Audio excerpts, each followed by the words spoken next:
Hello and welcome to Elecspo, and today we're looking at former Premier League managers. So far this season we've seen 3 changes in managers, which to me is surprisingly low.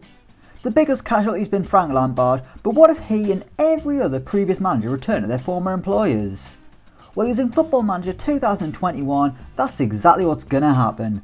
All 20 Premier League clubs are changing manager, bringing back the man they had before their current boss. So that means Arsenal will be managed by Unai Emery, Aston Villa have got Steve Bruce, Chris Hughton's back in the Premier League with Brighton, Eddie Howe's big holidays over as he heads back to Burnley, Chelsea are handing Frank Lambert a second chance, Frank de Boer gets the chance to manage more than 4 games at Palace, Everton have got Colin Farrell enthusiast Marco Silva, for Fulham it's Leicester legend with Cottagers flop Claudio Ranieri, Leeds could struggle as they're going from Bielsa to Paul Heckingbottom, Leicester will get Claude Puel back, for Liverpool it's Brendan Rodgers, Man City have had to go back 2 managers to Roberto Mancini, as their previous boss Manuel Pellegrini is also West Ham's previous boss, and before him was David Moyes and he's now the actual boss, so it just makes sense to go for Man City and Mancini. After that confusion we've got Jose Mourinho at Old Trafford, Rafa Benitez is back at Newcastle. For Sheffield United they haven't appointed a Chris Wilder replacement at the time of recording, so I'm going to go for the manager before him in Nigel Adkins. Southampton have got Mark Hughes, for Tottenham it's Pochettino, West Brom welcome back Slaven Bilic, West Ham we already know is Manuel Pellegrini, and for the final team Wolves it's Paul Lambert. Can these former managers thrive where they previously failed, or will they once again receive their P45? Let's find out. Right, here we are at the start of the simulation, the 27th of July 2020. As you can see, the new managers are in place. There's Eddie Howe, Chris Hughton, Steve Bruce and Unai Emery, with 16 other new managers in the Premier League. Well, they're not new managers, returning managers should we say. Man City are the favourites to the title, odds of 6-4. The 3 teams that I think will go down are Fulham, Crystal Palace and West Brom. Newcastle, even though they've got Rafa Benitez back, they're predicted to come 17th with odds of 500-1 to win the title. Can't really see them doing that. And Fulham 600-1, even though they've got Claudio Ranieri, the man who previously did it with Leicester.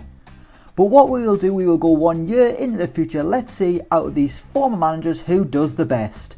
Let's go.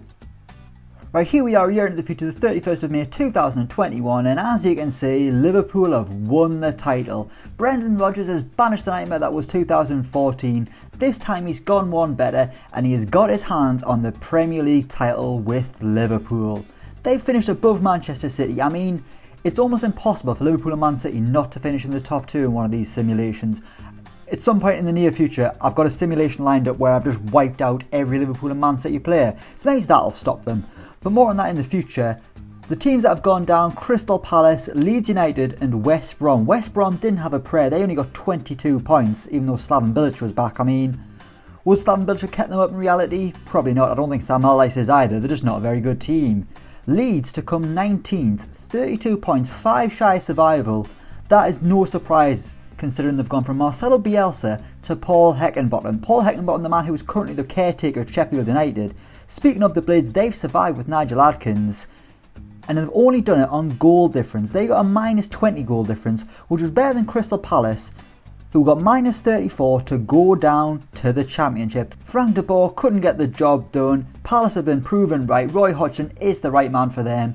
It certainly wasn't Frank de Boer. I mean, there's a good chance he probably isn't in the dugout anymore. We're going to look at the managerial movements and see what has happened. So the first manager to lose their job, I mean, there's been a fair few. There have been 1, 2, 3, 4, 5, 6, 7, 8, 9, 10 of the returning managers have lost their jobs. That is 50% for you math fans out there. That is a lot of managers sacked. The first to go was Frank de Boer on the 6th of December 2020. So he lasted longer than he did the first time around, sacked because of a poor league position, and Michael O'Neill couldn't fix things. After him was Paul Lambert on the 19th of December. Again, that isn't a surprise. Paul Lambert's recently been sacked at Ipswich Town in League One, so I'm not really surprised to see he couldn't hack it in the Premier League with Wolves and do the job that Nuno's doing. At Southampton, Mark Hughes got the sack on the 20th of December. Again, not a surprise. I know the Saints are struggling under Ralph Hasenhüttl at the minute, but he's doing so much better than Mark Hughes. And no surprise that he was sacked before the turn of the year. Next, Paul Heckingbottom, the 6th of January. I mean, I'm surprised he lasted that long. Everton, they got rid of Marco Silva on the 27th of February. They've replaced him with Michael Laudrup. Marco Silva, it's just never really clicked into gear. He's shown signs of promise for a few weeks everywhere he's been, and then it just goes tits up. Aston Villa, they sacked Steve Bruce on the 12th of March. When I saw the table, I thought, Aston Villa have finished above Newcastle. Steve Bruce has finished above Rafa Benitez. That would throw the cat amongst the pigeons, but no, Steve Bruce got the sack in March and was replaced by Sean Dyche. Leicester, they got rid of Claude Puel because they're just crap on Football Manager all of the time. Replaced him with Pochettino, whoever he is. And Arsenal, because of fan pressure, got rid of Unai Emery. Where was that decision when Arsene Wenger was there? The Arsenal Fan TV had Arsene Wenger out going for years. Yet they stood by him and let him go out on his own back. But for Unai Emery, back for a second spell, sacked because of supporter pressure on the 1st of May. Elsewhere, Manuel Pellegrini, the players lost confidence in him. That is pretty bad. They obviously want David Moyes back for a third spell. And finally, on the 24th of May, Pochettino was sacked at Tottenham for unconfirmed reasons. But just look at this boo-boo I've made. And I mean, I realised this when I did the simulation. I could have gone back and changed things and atoned for my error. What I've done is I have sent the wrong Pochettino to Tottenham. Mauricio Pochettino is still at Paris Saint-Germain. Tottenham have been managed by sports scientist Sebastiano Pochettino. The man's only 26 and he's had to be Tottenham manager. I mean, realistically, I should have done this simulation again for respect to Tottenham fans, but I thought it was too funny not to include Tottenham. To be fair to them, still came 5th with a sports scientist in charge. Oh, well done, Sebastiano Pochettino. Maybe you should give up the sports science and move into actual management. I mean, they finished above Arsenal.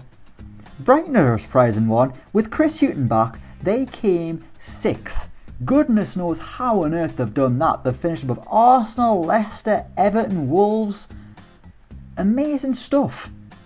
Elsewhere, Burnley have came 14th, so they've survived with Eddie Howe in charge. Probably about as well as they'll do under Sean Dyche, so not really much has changed, other than Chris Wood. Well, no, I was going to say Chris Wood getting the Golden Boot win is something different, but honestly, every season I do, he always seems to win the Golden Boot. This man, on my Football Manager, is like an absolute god. He's like Lionel Messi and Ronaldo all rolled into one, with 19 goals to win him, yet again, the Golden Boot on an Elecspo Football Manager simulation.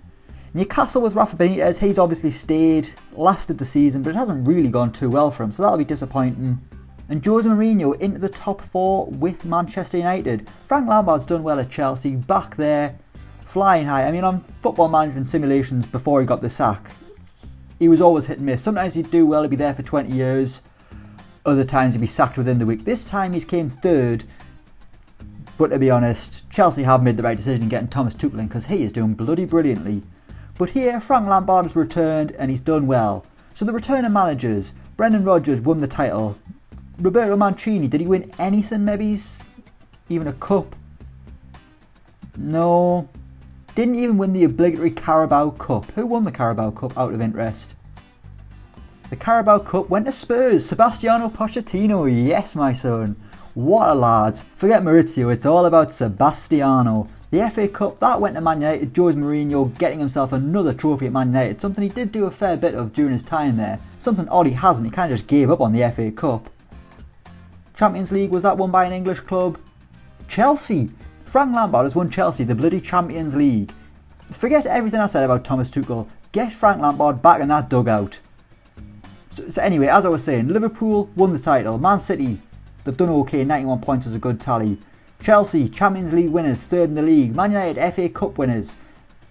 There's your top 4. They've all stuck by their manager. Brighton, obviously sticking by Chris Hughton because he's got them into the Europa League. Elsewhere, Fulham and Claudio Ranieri have came 11th. That is outstanding from Claudio Ranieri, who, quite frankly, was appalling when he was last at Craven Cottage. But then again, I think it was a sinking ship by the time he arrived. At Newcastle, Rafa Benitez, I'd probably say he's underperformed. Eddie Howe at Burnley, you maybe would have expected a little bit more, but that's pretty good for Burnley.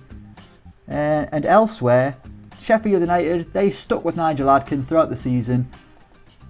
And it's worked for them because he didn't concede too many goals to ensure they stayed in the Premier League. But elsewhere, actually I was going to say elsewhere every other manager got sacked, but West Brom, they didn't sack Slaven Bilic. They stuck by him despite them being absolutely dog rough all season. I mean, that is just red, red, red, red, red. It's exactly what you don't want to see when you hit a traffic light. But there we go, out of the returning Premier League managers, 10 of them got the sack. That is not really a very good percentage.